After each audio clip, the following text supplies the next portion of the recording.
장례식, 광주 3남매 화재 사건 얘기입니다. 황수연 앵커가 준비한 영상을 먼저 보고 본격적인 얘기를 좀 나눠보도록 하죠.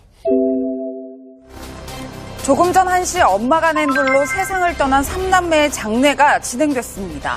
불을 낸 엄마는 자식들의 마지막 가는 길을 보지 못하고 잠시 뒤인 오후 2시부터 경찰이 현장 검증을 위해 화재 현장을 다시 찾을 예정입니다.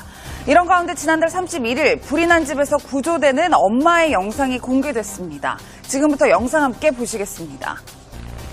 구조대원들의 부축을 받고 엘리베이터에 타고 있습니다. 힘없이 비틀거리긴 하지만 의식이 있는 듯 걷는 모습도 보입니다. 입은 옷도 불에 타거나 그을린 흔적은 없는데요. 실제로 화재 당시 손에 2도 화상 정도를 입은 것으로 알려졌습니다. 화재 발생 30여 분 전 엄마가 귀가하는 모습도 공개됐습니다. 엘리베이터 벽에 기댄 채 휴대폰만 바라보고 있습니다. 내릴 때 출입문에 쿵 하며 부딪히는 모습도 보이고요. 비틀비틀 술에 취한 모습도 보이는데요. 경찰은 화재의 정확한 원인을 찾기 위해 현장 검증 등 조사를 이어간다는 방침입니다. 네, 오늘이 3남매 장례식입니다. 김복준 교수님. 예. 지금이 1시 29분이니까 지금 광주 화장장에서 이제 화장도 진행된다고 하는데 따로 빈소는 차리지 않는다고 해요. 이제 아무래도 뭐 큰아이가 4살 아니겠습니까? 4살, 2살, 15개월이고 하다 보니까 아이들이기도 하고요. 사실 이게 무슨 뭐 불미스러운 어떤 죽음 아니겠습니까? 억울한 죽음일 수도 있고요.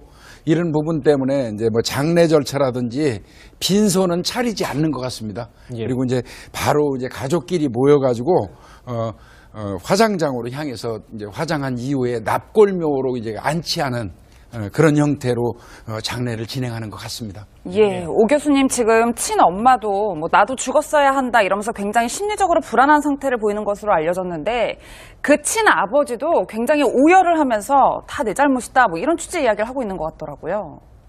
이 사람들이 이제 평범함이 얼마나 큰 행복인가를 잘 몰랐던 거죠. 그래서 자기들이 얼마나 그 엄청난 일을 저질렀는지를 이제 깨달은 것인데요. 결국 이 친부도 책임에서 자유스러울 수가 없는 것이죠. 그래서 만약에 이제 본인의 생각에는 아이들 방치를 하지 않고 게임을 하러 가진 않았다면 그런 일은 막을 수 있지 않았겠는가라고 이제 지금 현재 후회를 하고 있을 텐데 다 이제 후회가 소용이 없어지는 것이고요. 예. 지금 어떻게 보면은 우리나라의 그 인구 감소로 인해서 아이 한 명 낳아서 기르기가 얼마나 힘듭니까? 그런데 그 아이를 한 명도 아니고 이 3명을 이 생떼 같은 아이를 불에 타서 사망하게 한 이것에 대해서 뭐 친모 마찬가지 친부 서로가 어떤 의미에서는 정말 그 공돌리기 같이 서로를 원망하면서 그렇게 됐는데 이런 엄청난 일이 발생이 됐다 이렇게 보입니다. 참 불행한 일입니다. 말씀하셨던 이 친아버지, 친아빠만큼이나 이 친엄마의 행동도 뭐 여러 가지 후회가 있겠죠. 지금 봐서는요. 그 목소리 한번 듣고 오겠습니다. 한 말씀만 해주시죠. 아이는 왜 놓고 나오신 건가요? 기억은 있으십니까? 지금 심경이 어떠신가요? 아이들한테 하고 싶은 말씀 없으세요? 당시에는 묵묵부답이었는데 이수희 변호사님. 예. 그런데 오늘 그 친엄마가 자식들의 장례식이 열리는지 모른다면서요? 예, 그 얘기도 하지 않았고, 뭐, 보통의 이제 이런 장례식이 있으면 아무리 이제 구속된 피의자 신분이라도 좀, 뭐, 이렇게 빈소로 가거나 하는 일들이 있을 수는 있는데 아마 그렇게 하지 않은 이유가 친부와 또 그 친부 가족들이 지금 엄마의 생모에 대해서 감정이 좋을 리가 없기 때문에, 부딪히는 것도 좀, 막는 것 같고 또 하나는 이 지금 생모가 심리적으로 굉장히 불안정한 상태인 것 같아요. 예. 그러다 보니까 알리지는 않은 것 같은데 뭐 장례식이든 뭐든 자기의 이게 뭐 고의인지 과실인지 모르지만 결과적으로는 여하튼 생태 같은 아이들이 3명이 모두 사망하는 결과가 나왔다는 건 아마 뭐 정신을 차리고 봤을 때 본인도 감당하기 어려운 상황이 아닌가. 그래서 아마 경찰이 그런 데 대한 배려가 좀 있는 그런 경찰의 배려다. 것 같습니다. 예, 오 교수님 말씀처럼 지금 심리적으로 불안한 상태인 것 같은 게 어제까지 이 친엄마가 식사도 안 하고 오늘 오전에 겨우 죽 정도만 먹었다 이런 소식이 알려지고 있는데 저희가 지금 현재 사실 새 아이를 둔 엄마긴 하지만 20대 초반의 여성이잖아요. 그렇습니다. 그녀의 심리 상태가 어떻다라고 볼 수 있을까요? 지금 이제 죽고 싶다라고 하는 얘기를 하고 있는데 반은 맞고 반은 틀린다 이렇게 보고 있습니다. 왜 그러냐면 이 그 화재 사건이 발생되고 난 뒤에 이 친모가 지속적으로 이제 진술을 계속 번복을 하고 있단 말이죠. 그것은 어떤 의미에서는 자기가 좀 벌을 받더라도 좀 최소한으로 받겠다라고 하는 최소한의 자기 방어 심리가 가동을 하고 있다라고 이제 하는 것이 하나가 있고요. 또 하나는 어찌됐건 간에 방금 말씀하신 대로 20대 초반의 그 여성으로서 자기가 자기 몸으로 10달 자기 몸 안에 집어넣어서 낳은 3명의 아이가 저런 식으로 이제 그 죽음을 맞이한 이런 어떤 결과에 대해 가지고는 꿈이었으면 좋겠다라고 하는 생각도 아마 하고 있을 것이라고 저는 이제 추정이 됩니다. 예. 그래서 이제 이런 여러 가지 어떤 진정성이라고 하는 것은 과연 자기가 어떤 식으로 뭐 불을 질렀다든지 어떤 심리에서 그렇게 했다든가 하는 것을 정확히 얘기하는 것으로서 본인의 죄를 조금이라도 줄일 수 있는 죄책감을 줄일 수 있는 그런 사항이다 이렇게 저는 봅니다. 참 어린 삼남매 장례식이 있을 때 엄마는 현장 검증을 실시하고 말이죠. 저 김복준 교수님, 예. 현장 검증에서 발화점을 찾을 수 있는 겁니까?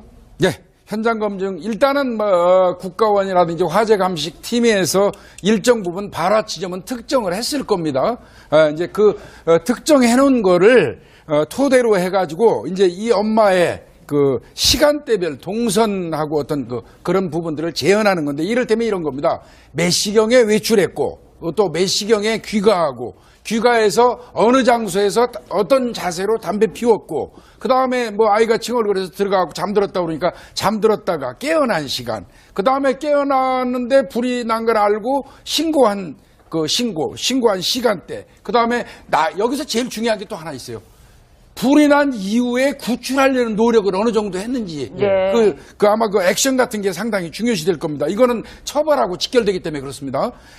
구출 노력 그다음에 이제 본인이 구출될 때까지 이런 동선을 시간대별로 정밀하게 쪼개가지고 전체를 한번 재현을 시킬 거예요. 그래서 그 과정에서 이 여성이 진술한 내용에 모순점이 있는지 없는지를 따져볼 겁니다. 그게 현장 검증입니다. 예. 아까 지금 뭐 현장 검증과 이 어린 삼남매 장례식 얘기까지 해봤지만 아까 앵커 브리핑에서 보셨다시피 친모가 당시 구조됐던 영상이 공개가 됐었거든요. 예.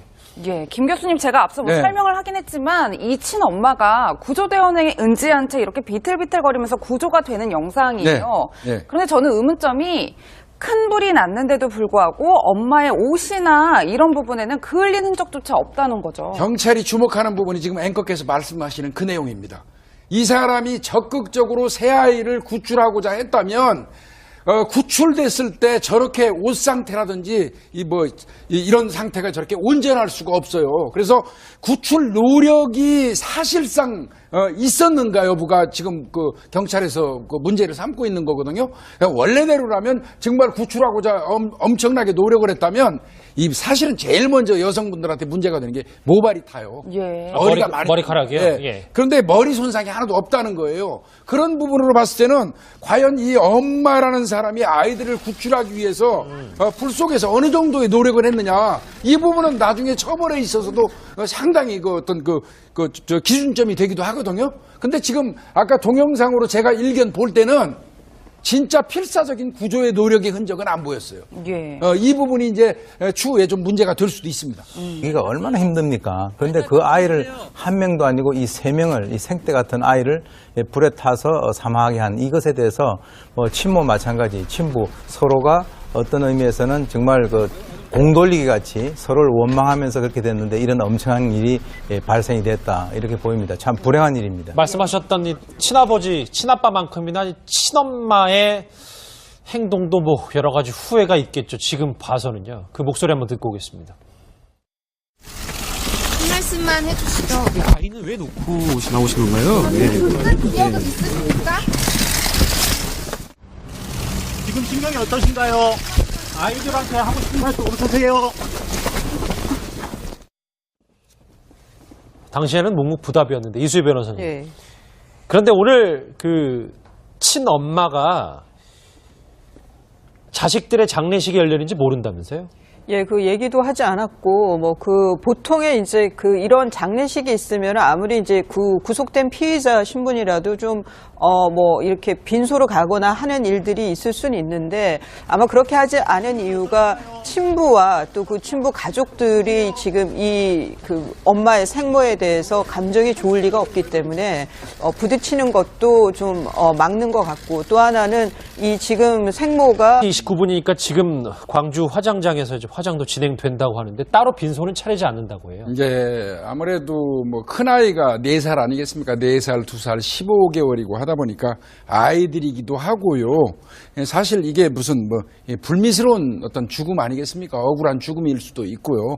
이런 부분 때문에 이제 뭐 장례 절차라든지 빈소는 차리지 않는 것 같습니다. 예. 그리고 이제 바로 이제 가족끼리 모여가지고 화장장으로 향해서 이제 화장한 이후에 납골묘로 이제 안치하는 그런 형태로 장례를 진행하는 것 같습니다. 예, 오 교수님 지금 친엄마도 뭐 나도 죽었어야 한다 이러면서 굉장히 심리적으로 불안한 상태를 보이는 것으로 알려졌는데 그 친아버지도 굉장히 오열을 하면서 다 내 잘못이다 뭐 이런 취지의 이야기를 하고 있는 것 같더라고요.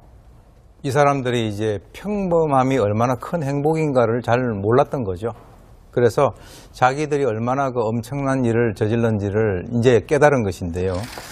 결국 이 친부도 책임에서 자유스러울 수가 없는 것이죠. 그래서 만약에 이제 본인의 생각에는 아이들 방치를 하지 않고 게임을 하러 가진 않았다면 그런 일은 막을 수 있지 않았겠는가라고 이제 지금 현재 후회를 하고 있을 텐데 다 이제 후회가 이제 소용이 없어지는 것이고요. 예. 지금 어떻게 보면은 우리나라의 그 인구 감소로 인해서 아이 한 명 낳아서 길르기 심리적으로 굉장히 불안정한 상태인 것 같아요. 예. 그러다 보니까 알리지는 않은 것 같은데 뭐 장례식이든 뭐든 자기의 이게 뭐 고의인지 과실인지 모르지만 결과적으로는 여하튼 생태 같은 아이들이 3명이 모두 사망하는 결과가 나왔다는 건 아마 뭐 정신을 차리고 봤을 때 본인도 감당하기 어려운 상황이 아닌가. 그래서 아마 경찰이 그런 데 대한 배려가 좀 있는 그런 경찰의 조사를 배려다. 한것 같습니다. 예, 오 교수님 말씀처럼 지금 심리적으로 불안한 상태인 것 같은 게 어제까지 이 친엄마가 식사도 안 하고 오늘 오전에 겨우 죽 정도만 먹었다 이런 소식이 알려지고 있는데 저희가 지금 현재 사실 새 아이를 둔 엄마긴 하지만 20대 초반의 여성이잖아요. 그렇습니다. 그녀의 심리 상태가 어떻다라고 볼 수 있을까요? 지금 이제 죽고 싶다라고 하는 얘기를 하고 있는데 반은 맞고 반은 틀린다 이렇게 보고 있습니다. 왜 그러냐면 이 그 화재 사건이 발생되고 난 뒤에 이 친모가 지속적으로 이제 진술을 계속 번복을 하고 있단 말이죠. 그것은 어떤 의미에서는 자기가 좀 벌을 받더라도 좀 최소한으로 받겠다라고 하는 최소한의 자기 방어 심리가 가동을 하고 있다라고 하는 것이 하나가 있고요. 또 하나는 어찌됐건 간에 방금 말씀하신 대로 20대 초반의 그 여성으로서 자기가 자기 몸으로 10달 자기 몸 안에 집어넣어서 낳은 3명의 아이가 저런 식으로 이제 그 죽음을 맞이한 이런 어떤 결과에 대해 가지고는 꿈이었으면 좋겠다라고 하는 생각도 아마 하고 있을 것이라고 저는 이제 추정이 됩니다. 예. 그래서 이제 이런 여러 가지 어떤 진정성이라고 하는 것은 과연 자기가 어떤 식으로 뭐 불을 질렀다든지 어떤 심리에서 그렇게 했다든가 하는 것을 정확히 얘기하는 것으로서 본인의 죄를 조금이라도 줄일 수 있는 죄책감을 줄일 수 있는 그런 사항이다 이렇게 저는 봅니다. 참 어린 3남매 장례식이 있을 때 엄마는 현장 검증을 실시하고 말이죠. 저 김복준 교수님. 예. 현장 검증에서 발화점을 찾을 수 있는 겁니까? 예, 현장 검증 일단은 뭐 국가원이라든지 화재 감식 팀에서 일정 부분 발화 지점은 특정을 했을 겁니다. 이제 그 특정해 놓은 거를 토대로 해가지고 이제 이 엄마의 그 시간대별 동선하고 어떤 그런 부분들을 재현하는 건데 이를테면 이런 겁니다. 몇 시경에 외출했고 또 몇 시경에 귀가하고 귀가해서 어느 장소에서 어떤 자세로 담배 피웠고 그 다음에 뭐 아이가 칭얼거려서 들어가고 잠들었다 그러니까 잠들었다가 깨어난 시간 그 다음에 깨어났는데 불이 난 걸 알고 신고한 신고한 시간대 그 다음에 여기서 제일 중요한 게 또 하나 있어요. 불이 난 이후에 구출하려는 노력을 어느 정도 했는지 예. 아마 그 액션 같은 게 상당히 중요시 될 겁니다. 이거는 처벌하고 직결되기 때문에 그렇습니다. 구출 노력 그다음에 이제 본인이 구출될 때까지 이런 동선을 장례식 광주 3남매 화재 사건 얘기입니다. 황수연 앵커가 준비한 영상을 먼저 보고 본격적인 얘기를 좀 나눠보도록 하죠. 조금 전 1시 엄마가 낸 불로 세상을 떠난 3남매의 장례가 진행됐습니다. 불을 낸 엄마는 자식들의 마지막 가는 길을 보지 못하고 잠시 뒤인 오후 2시부터 경찰의 현장 검증을 위해 화재 현장을 다시 찾을 예정입니다. 이런 가운데 지난달 31일 불이 난 집에서 구조되는 엄마의 영상이 공개됐습니다. 지금부터 영상 함께 보시겠습니다. 구조대원들의 부축을 받고 엘리베이터에 타고 있습니다. 힘없이 비틀거리긴 하지만 의식이 있는 듯 걷는 모습도 보입니다. 입은 옷도 불에 타거나 그을린 흔적은 없는데요. 실제로 화재 당시 손에 2도 화상 정도를 입은 것으로 알려졌습니다. 화재 발생 30여 분 전 엄마가 귀가하는 모습도 공개됐습니다. 엘리베이터 벽에 기댄 채 휴대폰만 바라보고 있습니다. 내릴 때 출입문에 쿵 하며 부딪히는 모습도 보이고요. 비틀비틀 술에 취한 모습도 보이는데요. 경찰은 화재의 정확한 원인을 찾기 위해 현장 검증 등 조사를 이어간다는 방침입니다.